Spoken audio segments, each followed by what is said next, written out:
guys, for today's video, ituturo ko sa inyo kung paano mag-recharge sa STC or how to put the load on STC.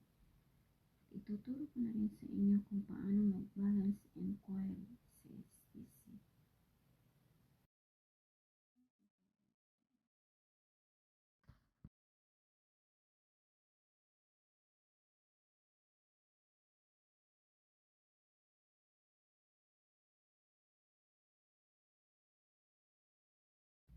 And click the call.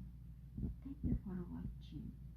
Please subscribe to my channel and hit the notification bell para ma-update kayo sa tuwing mag-upload ako ng mga video.